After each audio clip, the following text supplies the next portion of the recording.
যতই কান্দাকাটি করো, চট করে ঢুকে পড়বার সুযোগ শাহজালালের বাংলায় আর তোমার হবে না ইনশাআল্লাহ।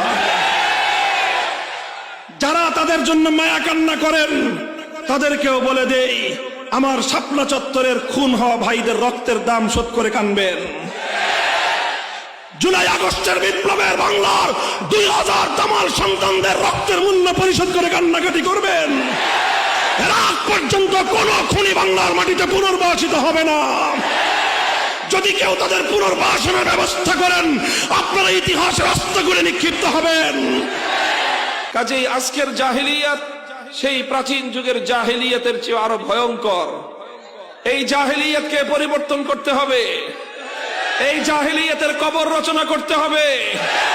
এই জাহেলিয়াতের কবরের উপর নতুন বিশ্ব সভ্যতার কেতন ওড়াতে হবে ইনশাআল্লাহ। সেটা অবশ্যম্ভাবী, সেটা হবেই এবং অদূর ভবিষ্যতেই হবে।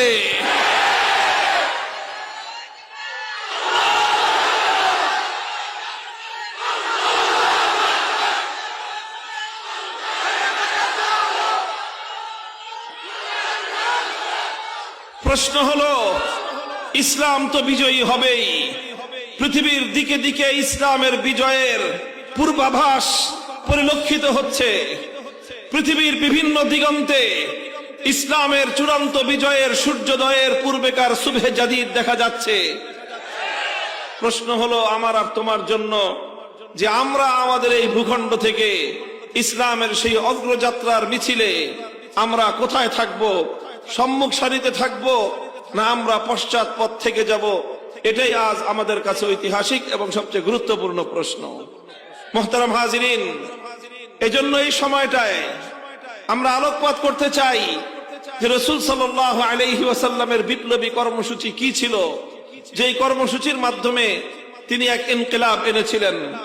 আমরাও যদি সেই কর্মসূচিগুলোকে, সেই কাজগুলোকে ধারণ করতে পারি, ইনশাআল্লাহ নতুন জাহেলিয়াতকে পরাস্ত করে আবার সেই নবী যুগের সোনালী আদর্শ আমরা ফিরিয়ে আনতে পারবো।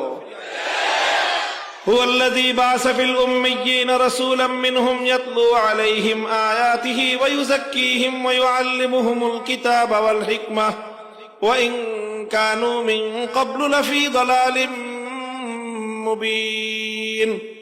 আল্লাহ পাক রব্বুল আলামিন বলেন যে তিনি এক নিরক্ষর জাতির নিকট এক রাসূলকে প্রেরণ করেছেন 4টি কাজ দিয়ে। কয় কাজ? 4 কাজ দিয়ে তিনি পাঠিয়েছেন। সেই 4 কাজ হলো রাসূল সাল্লাল্লাহু আলাইহি ওয়াসাল্লামের বিপ্লবের মৌল 4 কর্মসূচি।